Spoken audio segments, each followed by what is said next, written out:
उत्तर प्रदेश में आगामी 20 तारीख यानी 20 नवंबर को 9 विधानसभा सीटों पर उपचुनाव होने हैं, जिनमें अम्बेडकर नगर की कटहरी सीट भी शामिल है, जो सपा और भाजपा के नजरिए से काफी अहम है, जहां जातीय समीकरण से पूरा खेल बनता और बिगड़ता है। इस सीट पर भले ही बीजेपी की पकड़ न रही हो, लेकिन इस बार बीजेपी ने ऐसा प्रत्याशी चुनावी मैदान में उतारा है जिसने सपा और बसपा की मुश्किलें बढ़ा दी हैं और अपनी जीत भी लगभग सुनिश्चित कर ली है। बता दें कि अम्बेडकर नगर जिले की कटहरी विधानसभा सीट पर साल 1991 में बीजेपी ने जीत दर्ज की थी। इसके बाद यहां कभी भी बीजेपी को जीत नसीब नहीं हुई, लेकिन ये कहा जा रहा है कि इस बार फिर से यहां कमल खिलने जा रहा है। इस बार उपचुनाव में बीजेपी ने जातीय समीकरण साधते हुए कभी मायावती के खास रहे दिग्गज नेता पूर्व मंत्री धर्मराज निषाद को चुनावी मैदान में उतारा है, जिससे यहाँ मुकाबला काफी रोचक हो गया है। लोगों की माने तो यहाँ पर इस बार बीजेपी और सपा के बीच सीधी टक्कर होने की संभावना जताई जा रही है। वहीं ये भी कहा जा रहा है कि अगर कहीं जातीय समीकरण का खेल बिगड़ा तो सपा प्रत्याशी को मुंह के बल भी गिरना पड़ सकता है।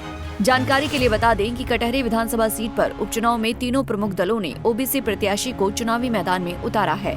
इनमें बीजेपी ने बसपा सरकार में पूर्व मंत्री धर्मराज निषाद को अपना प्रत्याशी बनाया है, जबकि सपा ने शोभावती वर्मा और बसपा ने अमित वर्मा को चुनावी मैदान में उतारा है। बता दें कि कटहरी विधानसभा साल 1962 में अस्तित्व में आई थी। तब से अब तक इस विधानसभा क्षेत्र में 16 सामान्य चुनाव हो चुके हैं। यहाँ पर बीजेपी ने सिर्फ एक बार वर्ष 1991 में जीत दर्ज की थी।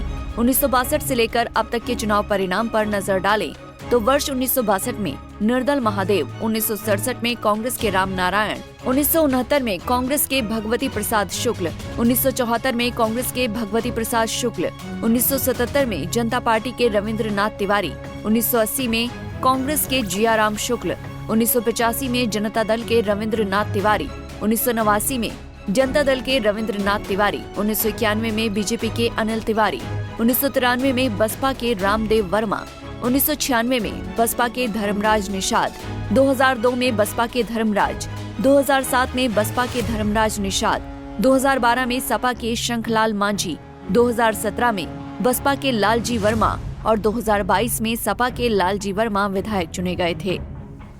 जानकारी के लिए बता दें कि अम्बेडकर नगर की कटहरी विधानसभा सीट पर सबसे अधिक जनसंख्या अनुसूचित जाति के मतदाताओं की है। दूसरे नंबर पर यहां ब्राह्मण मतदाता हैं, जबकि कुर्मी और निषाद जाति के वोटर लगभग बराबर की संख्या में हैं। यहां अनुसूचित जाति 95,000, ब्राह्मण 50,000, क्षत्रिय 30,000, कुर्मी 47,000, मुस्लिम 40,000, यादव 22,000, निषाद 30,000, मौर्य 10,000, राजभर 20,000, बनिया 15,000, पाल 7,000, कुम्हार 6,000, नाई 8,000, चौहान 5,000, विश्वकर्मा 4,000 और अन्य 10,285 हैं। बता दें कि कटहरी सीट विधायक लालजी वर्मा के अम्बेडकर नगर से सांसद बनने के कारण खाली हुई है। लोकसभा चुनाव में अम्बेडकर नगर की 5 विधानसभाओं में से सपा को कटहरी में सबसे कम वोटों की बढ़त मिली थी।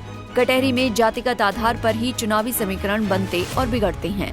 यहाँ उपचुनाव में जाति फैक्टर का बोलबाला रहने की संभावना है। शायद इसीलिए तीनों प्रमुख पार्टियों ने ओबीसी उम्मीदवारों को ही चुनावी मैदान में उतारा है। Bureau report, Punjab Kesari TV. हमसे जुड़े रहने के लिए हमारे YouTube चैनल को सब्सक्राइब करें और नई वीडियो की नोटिफिकेशन के लिए बेल आइकॉन को दबाएं।